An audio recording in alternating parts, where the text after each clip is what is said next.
ಇತ್ತೀಚಿನ ಸಂಚಿಕೆಗಳನ್ನು ಜಾಹೀರಾತಿನ ಕಿರಿಕಿರಿ ಇಲ್ಲದೆ ನೋಡಿ.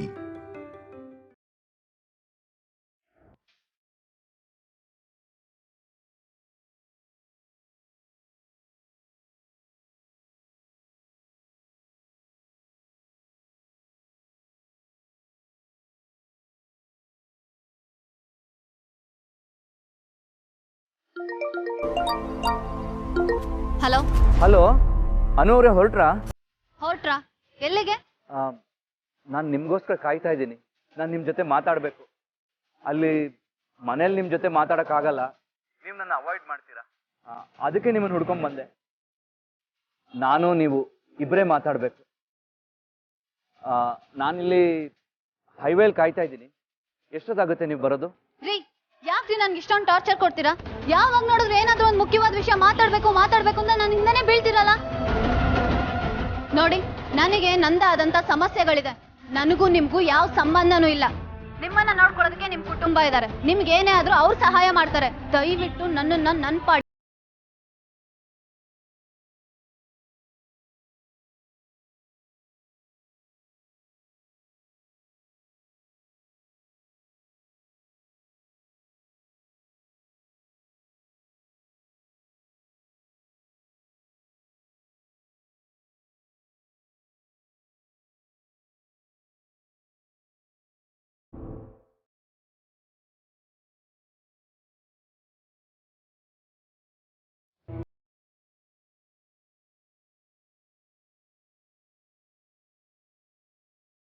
ಏನು ಮಾಮಿನ್ಲೋ,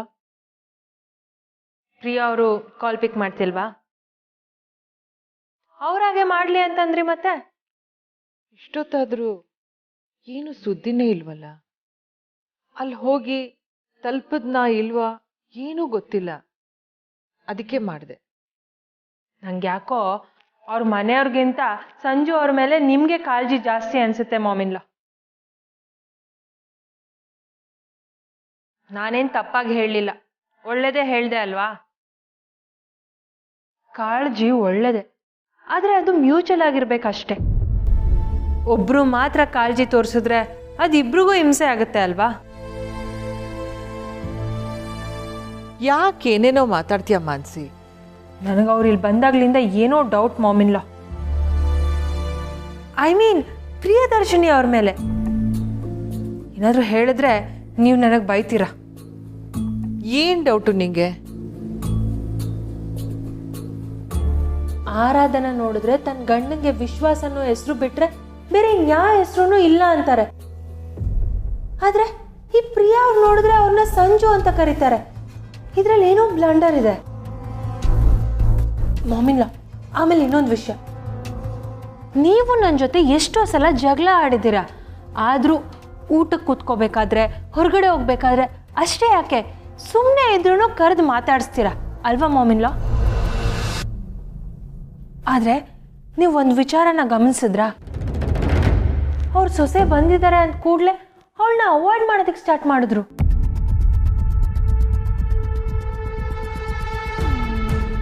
$700 ಕೋಟಿ ಸಾಲ ತೀರ್ಸ್ಬಿಟ್ಟು ಬಂದಿದ್ದಾಳೆ. ಆದರೂ ಅವಳ ಹತ್ರ ಒಂದು ಮಾತು ಆಡದೆ ಹೋಗಿ ರೂಮ್ ಸೇರ್ಕೊಂಡ್ರು. ನಂಗೆ ಯಾಕೋ ಇದು ನಾರ್ಮಲ್ ಅಂತಾನೆ ಅನ್ನಿಸ್ತಾ ಇಲ್ಲ. ನಂಗೆ ಯಾಕೋ ಈ ಪ್ರಿಯದರ್ಶಿನಿ ಅವರು ನಮ್ಮಿಂದ ಏನೋ ಮುಚ್ಚಿಡ್ತಿದ್ದಾರೆ ಪಕ್ಕ. ಆದರೆ ವಿಷಯ ಏನು ಅಂತ ಗೊತ್ತಿಲ್ಲದೆ ನಾವು ಸುಮ್ಮನೆ ಊಹೆ ಮಾಡ್ಕೊಳ್ಳೋದು ಸರಿಯಲ್ಲ ಮಾನ್ಸಿ. ಸುಮ್ಮನೆ ಅಲ್ಲ ಮಾಮಿಲ್ಲ, ಕಾರಣ ಇದೆ. ಏನು?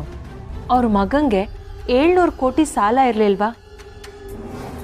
ಅದಕ್ಕೆ ಅವ್ರು ಇಲ್ಲಿ ಬಂದು ಅವ್ರ ಇನ್ನೊಬ್ಬ ಮಗ ಆರ್ಯವರ್ಧನ್ ಮಾಡಿರೋ ಸಾಮ್ರಾಜ್ಯದಿಂದ ಏನಾದರೂ ಲಾಭ ಸಿಗುತ್ತಾ ಅನ್ನೋ ಪ್ಲಾನ್ ಮಾಡಿದ್ದಾರೆ. ಅವರೊಬ್ಬರೇ ಬಂದರೆ ಅನುಕಂಪ ಸಿಗಲ್ಲ ಅಂತ ಅವ್ರ ಇನ್ನೊಬ್ಬ ಮಗನ ಟ್ರೀಟ್ಮೆಂಟ್ ಅನ್ನೋ ನೆಪದಲ್ಲಿ ಕರ್ಕೊಂಬಂದಿದ್ದಾರೆ. ಮಾನ್ಸಿ, ಪ್ರಿಯಾ ಆ ಥರದವ್ರಲ್ಲ. ಅಂಥ ಸಹಾಯ ಬೇಕಿದ್ರೆ ಅವ್ರು ಬಾಯಿ ಬಿಟ್ಟೆ ಕೇಳಿರೋರು, ಗೊತ್ತಾಯ್ತಾ? ಅವ್ರು ಯಾವುದೋ ಧರ್ಮ ಸಂಕಟದಲ್ಲಿ ಸಿಕ್ಕಾಕೊಂಡಿದ್ದಾರೆ ಅಂತ ನನ್ಗನ್ನಿಸ್ತಾ ಇದೆ. ಗಾಡ್, ನನಗೆ ನಿಮ್ಗೆ ಅರ್ಥ ಮಾಡ್ಸೋದಕ್ಕೆ ಸಾಧ್ಯನೇ ಇಲ್ಲ.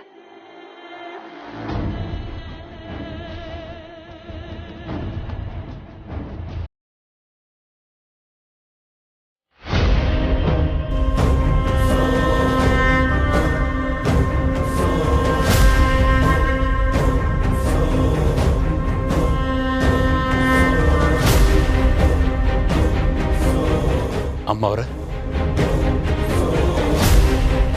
ಹಾ ಹೊಸ್ಮನಿ, ಈ ವಿಚಾರನ ನಿಮ್ಮ ಜೋಡಿ ಹೇಳಬೇಕೋ ಬೇಡೋ ಅಂತ ಭಾಳ ದಿವಸದಿಂದ ವಿಚಾರ ಮಾಡ್ಲಿಕ್ಕೆ ಹತ್ತಿದ್ದೆ ಅಮ್ಮವ್ರೆ.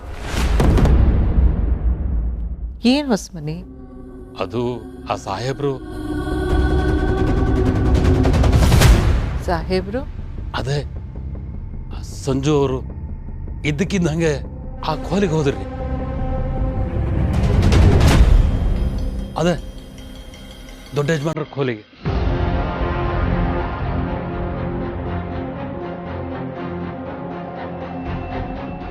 ನನಗೆ ಬಹಳ ವಿಚಿತ್ರ ಅನಿಸ್ತು ಅಮ್ಮವ್ರ. ಎಲ್ಲೋ ಗೊಂದಲ ಆಗಿ ಹೋಗಿರ್ಬೇಕು ಹೊಸ್ಮನಿ. ನಾನು ಹಂಗೆ ಅನ್ಕೊಂಡಿದ್ನಿ. ಆದ್ರೆ ದೊಡ್ಡ ಸಾಹೇಬ್ರ ಹಂಗೆ ಚಪ್ಪಲಿ ಆಚೆಗೆ ಬಿಟ್ಟು ವಾಚು ಪರ್ಸು ಇಟ್ಟು ಒಳಗೆ ಹೋದ್ರಿ.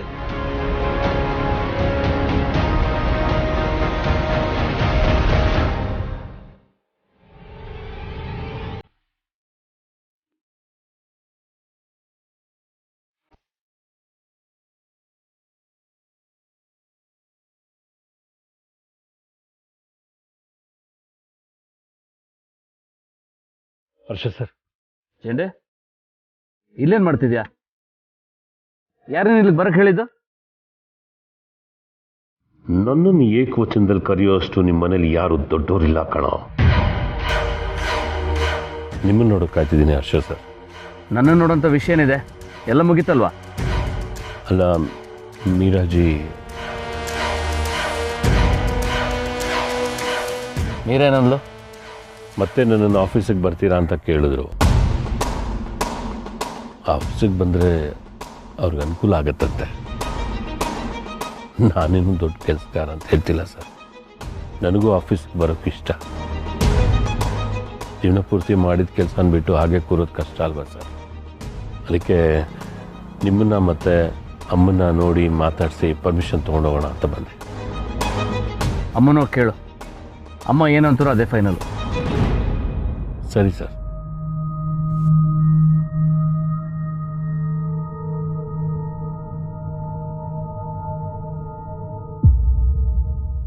ಒಂದು ಸಲ ಒಳಗೆ ಕಾಲಿಟ್ಟ ಮೇಲೆ ನಿಮಗೆಲ್ಲ ಇದೆ.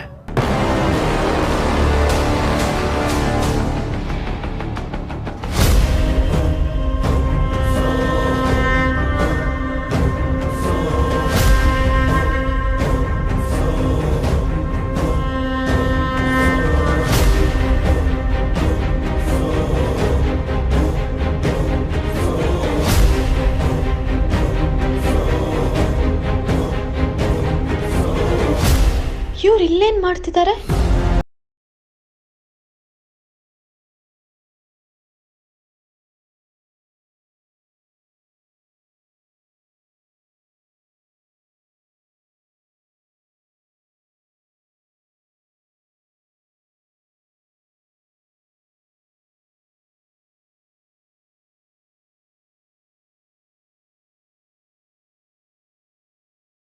ಅನೋರೆ, ಇಲ್ಲೇನ್ ಮಾಡ್ತಿದ್ದೀರಾ?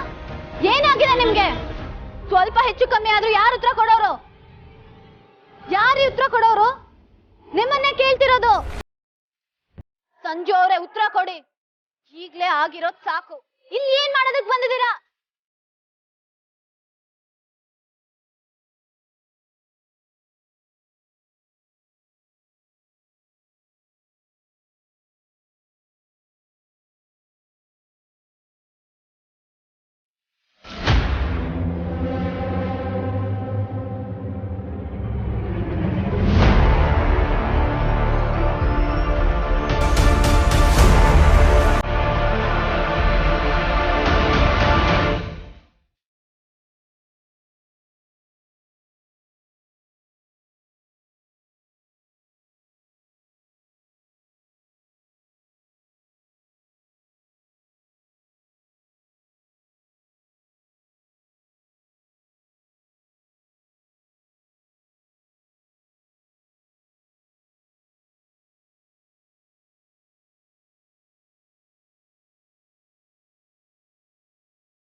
ನಮಸ್ಕಾರ ಅಮ್ಮ.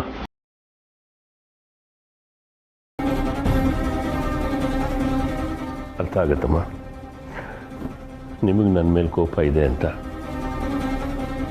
ಆದರೂ ನಿಮ್ಮ ಮುಂದೆ ಬಂದು ನಿಂತ್ಕೊಳ್ಳೋಕ್ಕೆ ಅನುಮತಿ ಕೊಟ್ರಲ್ಲ, ತುಂಬ ಥ್ಯಾಂಕ್ಸ್ ಮಾ. ಏನು ವಿಷಯ ಅದನ್ನು ಮಾತ್ರ ಹೇಳ್ಬಿಟ್ಟು ಹೋಗು. ಸಮಯ ಆದಾಗಲೆಲ್ಲ ಮನೆಗೆ ಬಾ ಕೇಶವ ಅಂತಿದ್ದವರು ಈಗ ನನ್ನ ಮಾತು ಕೇಳ್ಕೊಳ್ಳೋಕ್ಕೂ ಸಮಯ ಇಲ್ಲ ಅನ್ನೋ ಹಾಗೆ ಮಾತಾಡ್ತಿರೋದು ನನ್ನ ಮನಸ್ಸಿಗೆ ತುಂಬ ಬೇಜಾರಾಗ್ತಿದೆ ಅಮ್ಮ.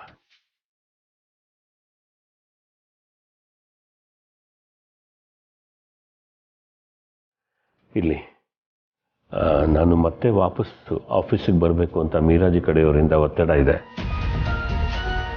ನಿಮಗಿಷ್ಟ ಇಲ್ಲದೆ ಒಪ್ಪಿಗೆ ಇಲ್ಲದೆ ನಾನು ಹೀಗೆ ಅಲ್ಲಿಗೆ ಹೋಗಲಿ?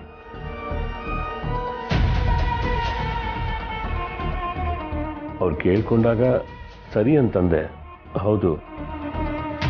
ಆದರೆ ನಿಮ್ಮ ಹತ್ರ ಒಂದು ಮಾತು ಕೇಳದೆ ಹೋಗೋದು ಸರಿಯಲ್ಲ ಅಲ್ವಾ? ನಿಮ್ಗಿನ್ನೂ ನನ್ನ ಮೇಲೆ ಕೋಪ ಇದೆಯಾ ಅಮ್ಮ?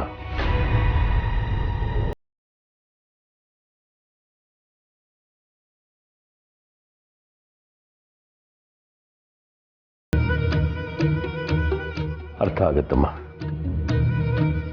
ಆರ್ಯನ್ ಸಾವಿಗೆ ನನ್ನ ನಿರ್ಲಕ್ಷ್ಯತನನೇ ಕಾರಣ ಅಂತ ನೀವು ಅಂದ್ಕೊಂಡಿದ್ದೀರಾ?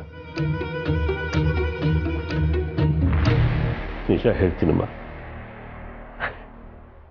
ನಾನಲ್ಲ.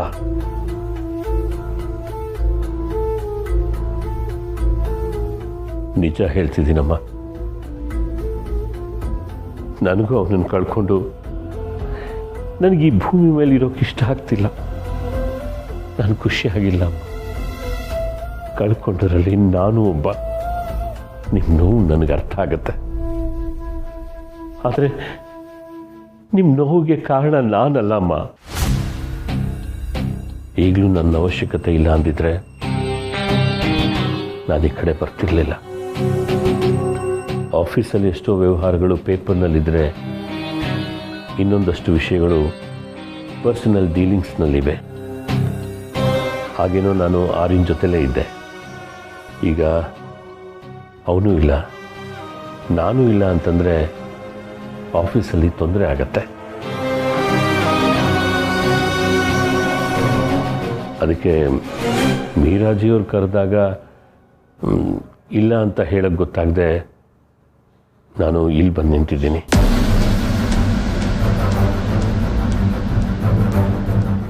ಆಫೀಸಲ್ಲಿ ನನ್ನ ಅಗತ್ಯ ಇದೆಯೋ ಇಲ್ವೋ ಅಂತ ಬೇಕಾದರೆ ಮೀರಾಜಿಗೆ ನೀವೇ ಕೇಳಿ ಅಮ್ಮ. ನೀವು ಬೇಡ ಅಂದರೆ ನಾನು ಹೋಗಲ್ಲ. ಅದೆಲ್ಲ ಏನೂ ಬೇಕಾಗಿಲ್ಲ. ನಾ ಹೇಳೋ ಕೆಲಸ ಮಾಡ್ತೀಯಾ? ಹೇಳಿ ಅಮ್ಮ. ಇಲ್ಲ ಅಂತ ನಾನು ಯಾವತ್ತು ಹೇಳಿದ್ದೀನಿ? ಇಲ್ಲಿ ನಮ್ಮ ಮನೇಲಿರೋ ವಿಶ್ವಾಸ್ ದೇಸಾಯಿ ನಿನಗೆ ಗೊತ್ತಲ್ಲ? ಅವರು ಪ್ರಿಯದರ್ಶಿನಿ ಮಗ. ಅವನು ವಿದೇಶದಿಂದ ಬಂದಿದ್ದಾನೆ ಅಂತ ನಂಬಿದ್ದೀವಿ. ಅದೇ ಸತ್ಯನಾ ಅಥವಾ ಇದನ್ನು ಬಿಟ್ಟು ಬೇರೆ ಏನಾದರೂ ಇದೆಯಾ ಅಂತ ಗೊತ್ತಾಗಬೇಕು.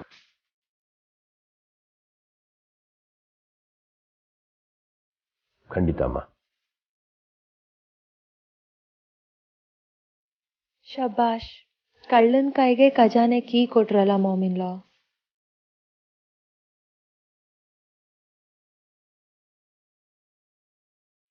ಹಾಗಾದರೆ ಅಮ್ಮ ನಾನು ಹೋಗು. ನಾಳೆಯಿಂದ ಆಫೀಸ್ಗೆ ಹೋಗ್ತೀನಮ್ಮ. ನಾ ಹೇಳಿದ್ದನ್ನ ಮರಿಬೇಡ. ಅದಕ್ಕೆ ಮೊದಲು ಆದಿತ್ಯ ಅಮ್ಮ. ಬರ್ತೀನಿ.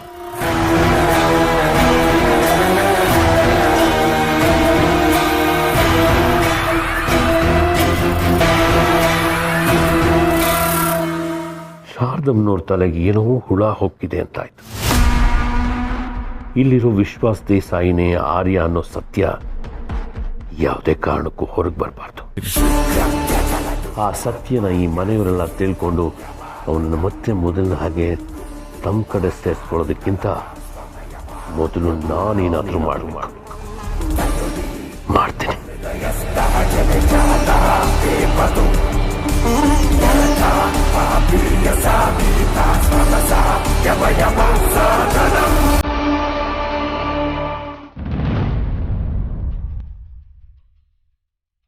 ಚೇಂಡೆ, ನೀವು ಆಫೀಸ್ಗೆ ಮತ್ತೆ ಬರ್ತಾ ಇದ್ದೀರಾ ಅನ್ನೋ ರೀಸನ್ಗೆ ನಿಮಗೆ ಕಂಗ್ರಾಟ್ಸ್ ಹೇಳಬೇಕಾ, ಅಥವಾ ನನ್ನ ಆರ್ಯ ಸರ್ನ ನನಗೆ ವಾಪಸ್ ಕೊಡ್ತಿದ್ದೀರಾ ಅನ್ನೋ ಕಾರಣಕ್ಕೆ ನನಗೆ ನಾನೇ ಕಂಗ್ರಾಟ್ಸ್ ಹೇಳ್ಕೋಬೇಕಾ ಗೊತ್ತಾಗ್ತಾ ಇಲ್ಲ.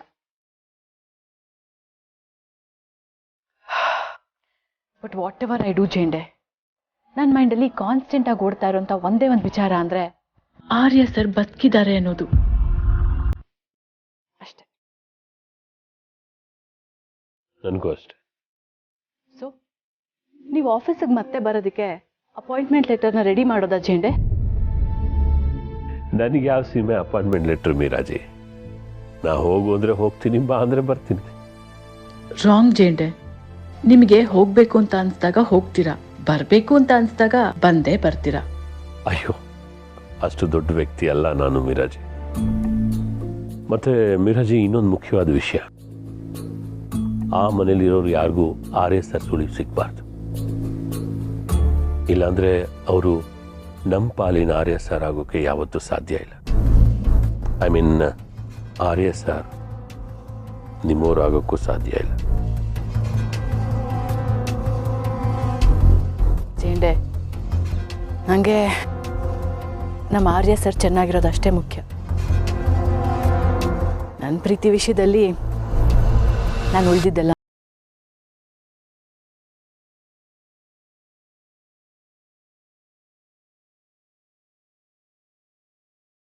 ನಿಸ್ವಾರ್ಥ ಪ್ರೇಮ ಅಂದರೆ ನಿಮ್ಮದು ಮೀರಾಜಿ.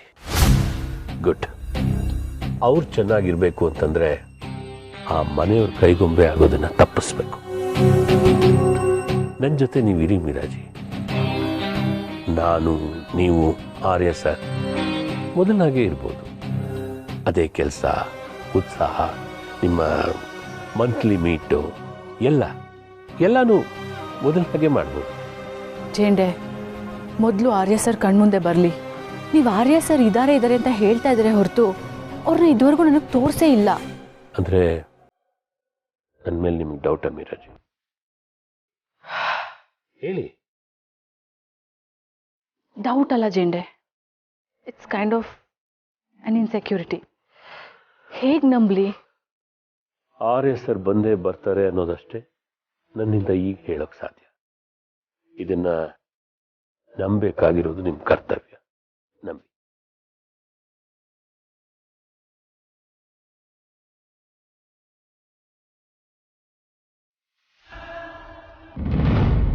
ಅಣ್ಣ, ಗಾಡಿ ನಿಲ್ಸಿ.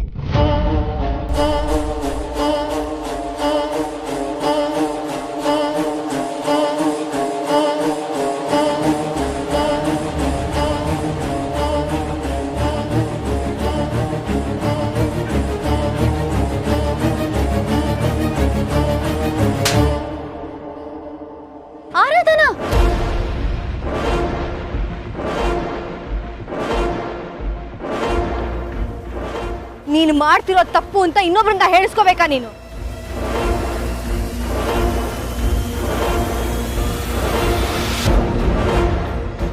ಆರಾಧನಾ, ಏನ್ ಮಾಡ್ತಿದ್ದೀರಾ ನೀವು? ನೀವ್ ಮಾತಾಡ್ಬೇಡಿ ಅನು. ನೀನ್ ಎಲ್ಲಿದ್ಯೋ, ಏನ್ ಮಾಡ್ತಿದ್ಯೋ ಅಂತ ಉಸಿರು ಬಿಗಿ ಹಿಡ್ಕೊಂಡು ನಾನು ಹುಡುಕ್ತಾ ಇದ್ರೆ ಇವ್ರ ಜೊತೆ ಇಲ್ಲಿ ನಿಂತ್ಕೊಂಡು ಟೈಮ್ ಪಾಸ್ ಮಾಡ್ತಿದ್ಯಾ ವಿಶು? ಆರಾಧನಾ, ಮಾತಿನ ಮೇಲೆ ನಿಗಾ ಇರ್ಲಿ.